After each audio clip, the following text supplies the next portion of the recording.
Olá, que bom te ter aqui no Storycast. Eu sou o Kelvin Silva, edito o Storycast junto com o Gabriel Giacomazzi e com o Lucas Delvin, e nós somos todos historiadores, eu pela PUC do Rio Grande do Sul e eles pela Universidade Federal do Rio Grande do Sul. Hoje o Gabriel vai falar sobre a escravidão e revolta negra no mundo árabe medieval do século IX. O Gabriel, que desde 2015 pesquisa temas relacionados ao mundo islâmico medieval. Sem mais blá blá blá, vamos ouvir o Gabriel.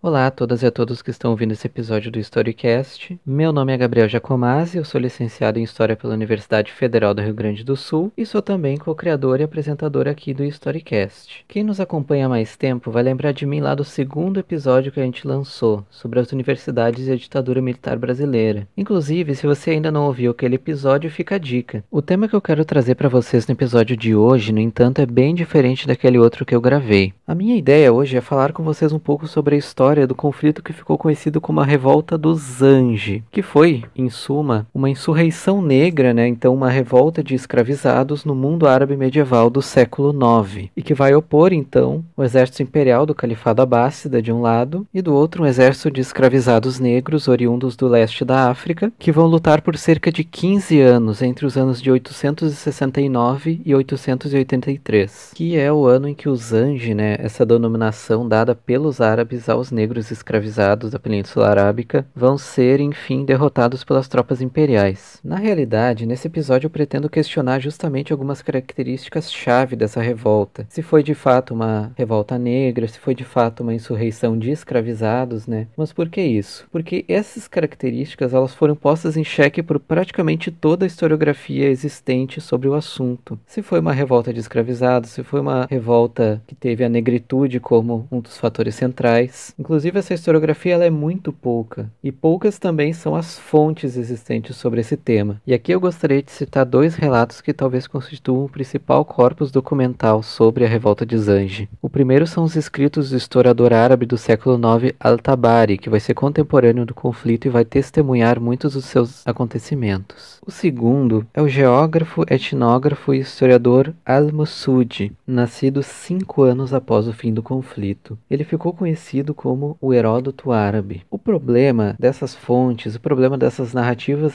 é que elas são essencialmente narrativas árabes, que apresentam uma visão árabe do conflito. E basta a gente lembrar, importante recordar que a sociedade islâmica medieval, a sociedade árabe medieval, era uma sociedade escravista. Logo, as representações do Zange, desses negros escravizados envolvidos na guerra contra o Califado Abássida, vão ser as piores possíveis. Eles vão ser totalmente caracterizados de forma negativa, mas já vamos chegar lá. Antes de mais nada, eu considero muito importante a gente começar abordando conceitos. E o conceito de escravidão, tal como configurado na Península Arábica desde tempos pré-islâmicos, era essencialmente diferente do tráfico atlântico de seres humanos escravizados para as Américas do século XV em diante, quando os europeus vão transformar o comércio de seres humanos numa das bases da sua expansão e da implantação do seu novo sistema mundo. Vai divergir a forma como eram empregados esses escravizados nessas respectivas sociedades,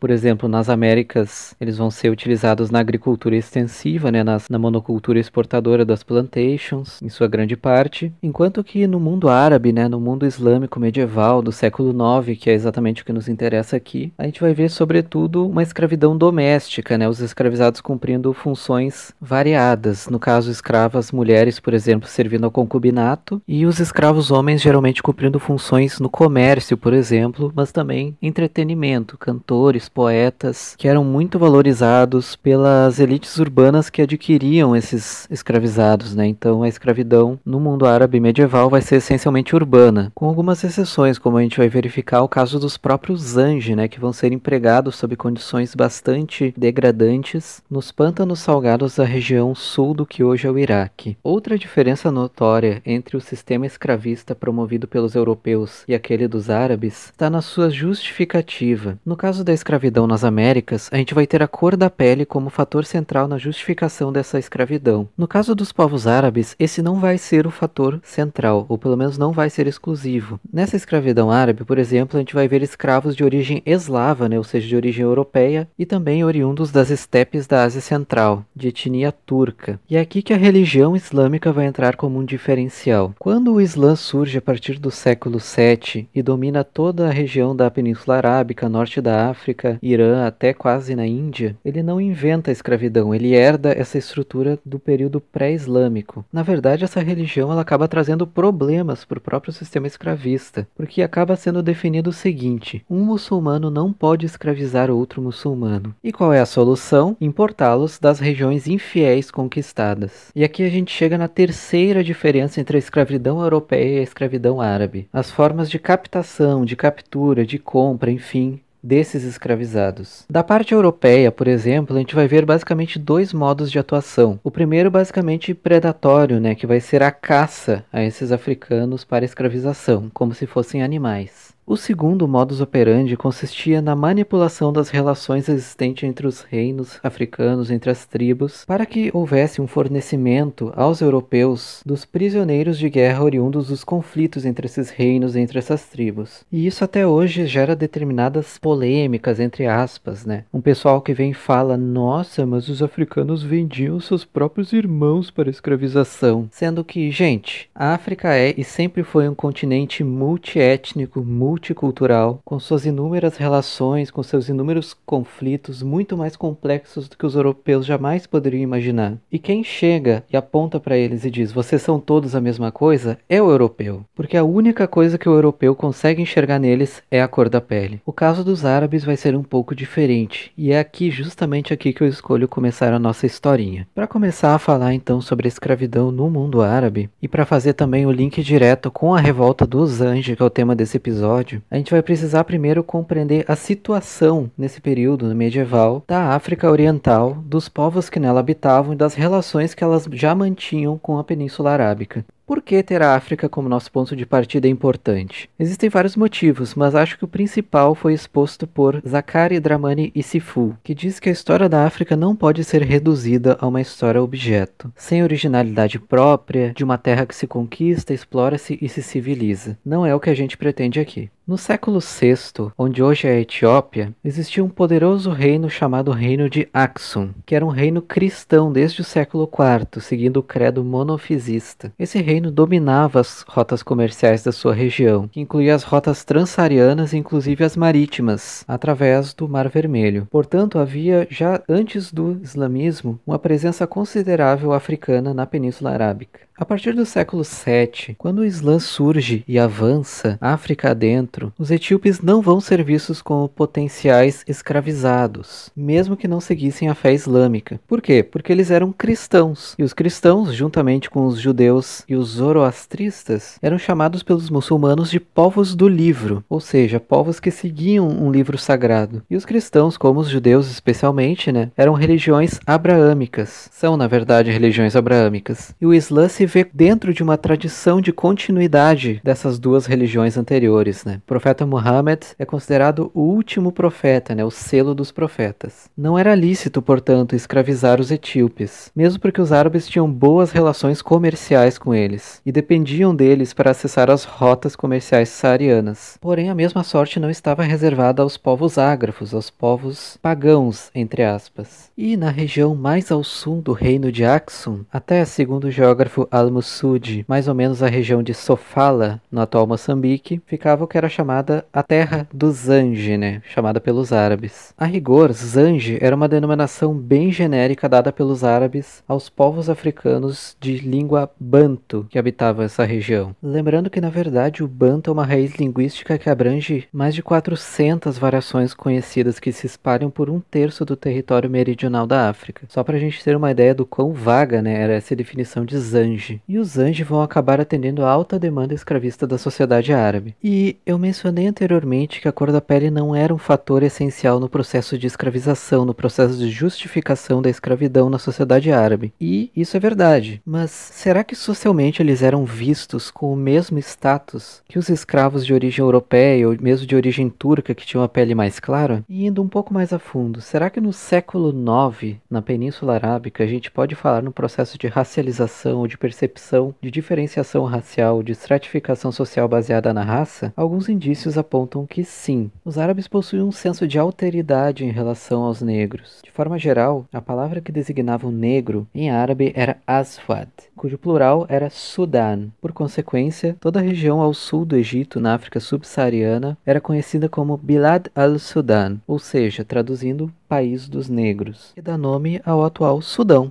O termo Zange, no entanto, vai descrever justamente esses negros escravizados falantes de Banto. E o que vai se notar ao longo do século IX, especialmente, vai ser que essa palavra vai se misturar com o conceito de escravo. Ou seja, basicamente, Zange, que denomina um grupo específico de negros na sociedade árabe, e a palavra escravo vão se tornar praticamente sinônimos. Agora imagine o estigma social ocasionado por essa simples conceituação. Mas não se tratava de uma simples questão de nomenclatura. Os escravizados de pele negra eram os mais baratos dos mercados árabes de escravos, exceto quando dominavam algum ofício que poderia ser útil ao comprador. Aliás, uma das maiores demandas dos compradores de escravos eram os eunucos. Esses escravizados, homens castrados, eram utilizados na guarda dos haréns, aquela unidade doméstica, onde ficava reclusa ou ficavam reclusas as esposas de um determinado indivíduo. O problema é que, em se tratando do zange, o processo de castração era mais brutal ainda do que se fosse um escravo de pele mais clara. Essas pessoas tinham seus genitais cortados na sua totalidade, pois se acreditava que os negros tinham um apetite sexual insaciável. Não é preciso dizer que eram muito poucos os que sobreviviam a essa violência. De modo geral, as piores atividades econômicas ficavam a cargo dos zange. O trabalho deles nos pântanos salgados do sul do Iraque, na preparação e dessalinização do solo para a agricultura, era nas piores condições imagináveis. Isso certamente foi um dos principais elementos que instigou a sua revolta contra o governo central. Mas ainda não chegamos lá. Qual seria então a origem dessa diferenciação? Por que os escravizados de pele mais escura, os zange a rigor, tinham esse status inferior na sociedade? Vários autores e escritores árabes desse período vão teorizar sobre uma suposta inferioridade dos negros,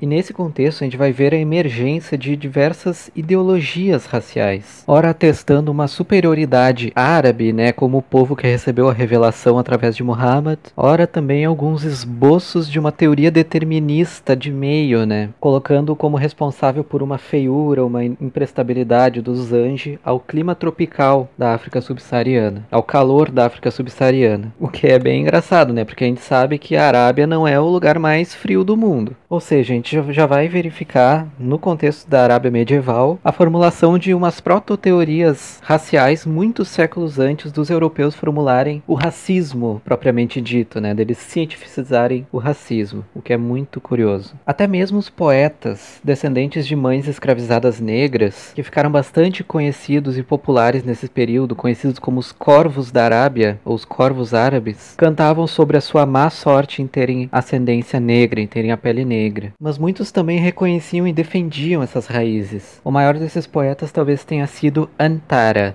Outra ideologia que pode ter ajudado a difundir essa ideia de uma inferioridade dos negros na Península Arábica era o velho mito da maldição de Cã, que veio da tradição bíblica no livro de Gênesis, em que Noé teria amaldiçoado o filho de Cã à servidão eterna. E na extensão desse mito, os povos africanos seriam descendentes de Cã, ou Ra na língua original, que significa queimado, o que reforça ainda mais a ideia de que esses seriam os povos negros. Mas essas ideologias também não eram de forma alguma dominantes na sociedade árabe. Ao longo do medievo, a gente vai ver diversas defesas dos negros e dos zange por consequência. No século XIV, por exemplo, o grande Ibn Khaldun, conhecido do pessoal da história, recusa totalmente a tese da maldição de Cã. Outros autores vão citar o próprio Corão, na Sura número 30, no versículo 22, que diz o seguinte, abre aspas, um dos sinais da presença divina é ter criado os céus e a terra e a diversidade de vossos idiomas e de vossas cores. Fecha aspas. Porém, talvez o maior exemplo que eu queira citar seja o do pesquisador e autor Al-Jarriz. Al-Jarriz foi um prolífico escritor do século IX. Passou boa parte da sua vida em Bagdá, escrevendo e aprendendo com os mestres da Casa da Sabedoria dos mais distantes confins do Califado Abássida. Vamos lembrar que nesse período, Bagdá estava no seu auge enquanto uma capital cosmopolita. A filosofia racionalista do Islã, o mutazilismo, tinha patrocínio do califa, e a teologia, a astronomia, filosofia, a medicina, até mesmo a história prosperaram. E Al-Jarriz, que tinha pele negra, descendia de mãe escravizada, ganhou muita importância na corte abássida e produziu interessantíssimas obras como Kitab al-Haywan, o livro dos animais. Nessa obra, ele apresenta esboços de uma teoria da seleção natural quase um milênio antes de Charles Darwin. Porém, o que eu quero chamar a atenção é para uma obra que ficou traduzida como O Livro da Glória da Raça Negra, que demonstra também um pouco de como Al-Jarriz via a si mesmo e a sua ascendência. Nessa obra, inclusive, ele escreve o seguinte, abre aspas, todos concordam que não há povo na Terra cuja generosidade seja tão universalmente bem desenvolvida como a dos Zanji. Esse povo tem um talento natural para dançar ao ritmo do tamborim sem precisar aprendê-lo. Não há cantores melhores em nenhum lugar do mundo, nem povo mais polido e eloquente, e nem um povo menos dado a insultos. E Al-Jarriz continua, eles são corajosos, energéticos e generosos, que são qualidades da nobreza, e também bem-humorados e com pequena propensão ao mal. Estão sempre alegres, sorrindo e ausentes de malícia, que é um sinal de nobre caráter. Fecha aspas. Curiosamente, Al-Jarriz faleceu no ano do início da revolta dos Zanji, em 869 provavelmente. Inclusive, tem uma anedota de que ele escreveu tantos livros em sua vida que a causa de sua morte teria sido a queda de uma pilha desses livros sobre ele, matando-o instantaneamente. Mas enfim, seja de forma derrogatória ou elogiosa, fato é que o debate racial estava presente nos círculos intelectuais árabes medievais. Porém, resta a dúvida de como os Zanji viam a si mesmos, e isso as fontes não explicitam. Quando a gente pensa, portanto, na revolta dos Zanji, a gente precisa questionar se foi de fato uma revolta negra, se eles acabaram inevitavelmente usando a cor da sua pele como um fator congregador contra os seus opressores árabes. Outra questão é se a sua revolta foi motivada pela escravidão, pelo seu status de escravizados. E como eu afirmei lá atrás, a historiografia diverge muito sobre esse tema. Para a gente entrar nesses méritos, vamos a uma narrativa dos acontecimentos da revolta dos Zanji. Para isso, a gente precisa compreender um pouco da situação do mundo islâmico no século IX, que vai possibilitar a emergência dessa revolta. Fato é que o Califado Abássida já estava bastante fragilizado nesse período, quase como em decadência. Afinal, não era fácil manter um controle rígido sobre um império daquele tamanho, que se estendia do Irã até o Marrocos. Dinastias locais já dominavam boa parte do Maghreb, apesar do Egito Tulúnida ainda se manter leal ao poder central. Do lado oriental emergem os Safáridas, a primeira dinastia persa após a queda do Império Sassânida, e eles também vão ser fonte de muitos problemas para o califa abássida. Quanto mais longe do centro de poder em Bagdá, mais difícil era para o governante dominar as regiões, pois era obrigado a negociar com os chefes locais para que pagassem impostos e guardassem as fronteiras do império, o que nem sempre acontecia. E é nesse contexto frágil que muitos vão ver a oportunidade de pegarem armas contra o califa. E um sujeito muito misterioso chamado Ali ibn Muhammad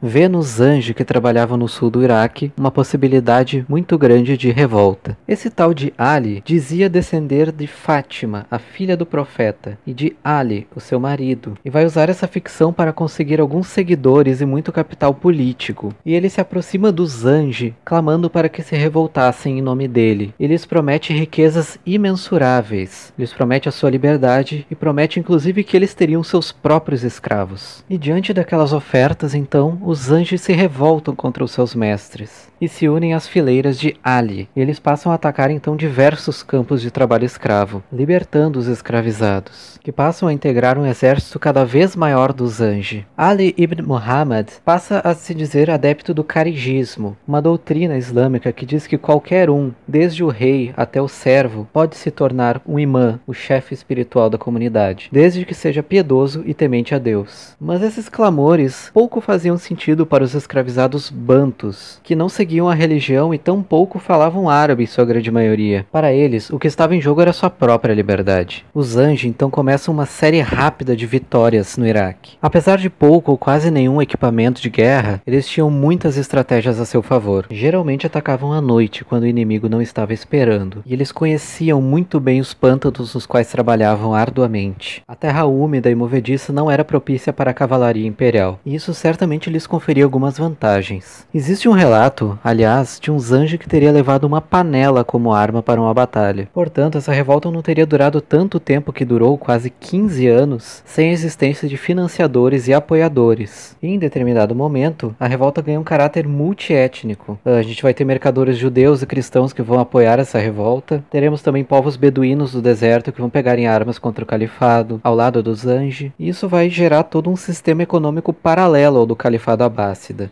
Durante a revolta, os Zengi vão precisar gerir o comércio das rotas comerciais imperiais que eles interceptam e dominam. E para isso eles vão criar uma capital no sul do Iraque, Al-Muqtara, e inclusive uma moeda própria para negociar com os seus parceiros comerciais. Inclusive os Zengi vão dar muita atenção a boicotar e bloquear as rotas comerciais, os entrepostos comerciais do califado abássida. Uma das suas vitórias mais significativas é a conquista e a destruição do porto de Basra, que era, além de um importante porto comercial, um grande mercado escravista. Esse episódio, que ocorreu no ano de 871, foi um dos mais sangrentos da Guerra dos Zengi. E durante toda a década de 870, eles aterrorizaram o califado de tal forma que o califa mudou a sede do poder temporariamente da cidade de Bagdá para Samarra, mais ao norte. E, no ano de 879, os Zengi estavam a meros 110 quilômetros de Bagdá. Porém, é nesse ponto que começam os reveses para os Zengi. É aí que começam a complicar as coisas para eles. O califa abássida, Mutamid, delega para seu irmão Abu Ahmad as funções militares do governo. Lembrando apenas que o califa, nessa tradição islâmica, acumulava as funções de sucessor espiritual do profeta, chefe militar e chefe de governo. Então, vai ser a primeira vez que um califa delega a terceiros as funções militares do governo. Abu Ahmad, então, passa a adotar o título de Muwafaq, aquele que, através de Deus, alcança a vitória. E ele vai estabelecer uma série de mudanças no corpo militar imperial a fim de esmagar a revolta dos Zengi. Ele precisava garantir a lealdade das regiões ainda sob domínio do Império Abássida e que lhe forneciam soldados e tributos. E para isso, ele estabelece a Iqta militar. Mas o que seria Iqta? Bom, muitos autores eles vão falar num certo feudalismo árabe nesse período. Mas isso não faz o menor sentido, porque a gente sabe que o feudalismo é uma estrutura essencialmente europeia, do período do século IX, digamos, ao século XII, aproximadamente. Alguns autores reduzem o feudalismo a um caso específico da França do século XI apenas. Então, é muito difícil a gente tentar encaixar esse conceito em outros contextos que não o da Europa Ocidental, e especialmente em se tratando do Oriente. A Iqta se tratava de uma concessão de terra a um determinado sujeito ou a um grupo de sujeitos que deveriam cultivá-la, torná-la produtiva e pagar uma tributação em espécie ao governo central sobre o excedente dessa produção, mantendo assim essas regiões autônomas, porém ainda leais ao governo imperial. O que Muwafaq vai fazer é conceder essas terras a chefes militares, e assim ele garante a lealdade e a proteção de uma região específica, além de conseguir contingentes enviados ao seu exército regularmente. Muwafaq parte então com seu exército para uma investida final contra os Zengi. Praticamente em frente a Al-Muqtara, ele constrói uma cidade própria, com seu nome, Al-Muwafaqiya,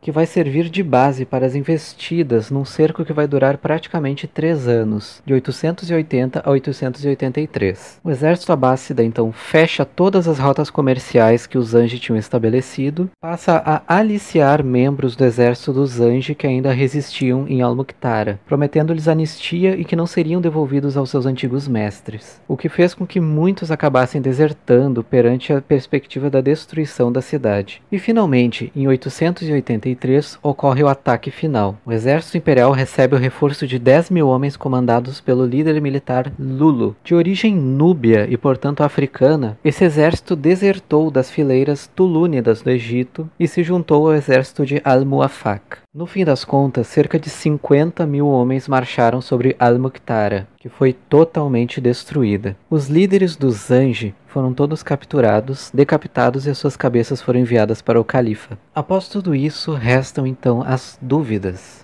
Foi uma revolta escrava? Foi uma revolta negra? E muitos historiadores vão dizer que não foi uma revolta escrava, pois boa parte dos envolvidos no conflito, sejam seus financiadores, seja o próprio Ali ibn Muhammad, não eram escravizados. Além disso, os historiadores também usam o argumento de que os Zanji tiveram escravos e por isso não poderia ser uma revolta escrava. Mas aqui então eu gostaria de lançar um questionamento. Não estavam eles, obviamente, insuflados pela condição miserável que se encontravam enquanto escravizados? E mais, a escravidão em si não estava dentro do escopo do que eles entendiam na sociedade em que eles viviam como ter um status elevado na sociedade? Talvez essas duas ideias não sejam tão incompatíveis assim quando a gente pensa no século IX. Agora, foi um levante negro? Tudo aponta que sim. Em meio àquela terra estranha, sendo escravizados pelos árabes, os Zanji tinham a sua língua em comum. E por mais que eles não se percebessem enquanto negros em África, ou melhor dizendo, não fosse para eles um fator absolutamente relevante para absolutamente nada, os estigmas lançados sobre eles pela sua cor da pele na sociedade em que eles se encontravam naquele momento, certamente os fez desenvolver laços de solidariedade baseada na sua cor da pele. E isso certamente solidificou o seu ímpeto nessa revolta. Até mesmo Muhammad Shaban, historiador do século XX, que tece críticas bastante ácidas a quem denomina a revolta de Zanji como uma revolta escrava, ele até fala na tentação romântica e irresistível de encaixar uma revolta escrava no mundo árabe medieval, vai falar que não foi uma revolta escrava, mas foi uma revolta negra. E sobre isso parece haver uma certa unanimidade, e isso é muito importante para a gente considerar. Talvez a ideia mais ou menos romântica de uma revolta contra a escravidão, uma comparação com a Revolução Haitiana ou Toussaint Louverture, isso talvez padeça de muitos problemas, né? Principalmente o anacronismo. No entanto, a revolta dos Zanji resta ainda como um dos episódios mais importantes da diáspora africana rumo ao Oriente, ainda muito pouco estudada, né? Como eu pude perceber, inclusive, durante a elaboração desse episódio. Gostaria de agradecer de verdade a todo mundo que ouviu esse episódio até aqui e peço que fiquem ligados, pois durante essa semana faremos toda uma série de publicações temáticas sobre esse assunto. Um fraterno abraço e até a próxima oportunidade.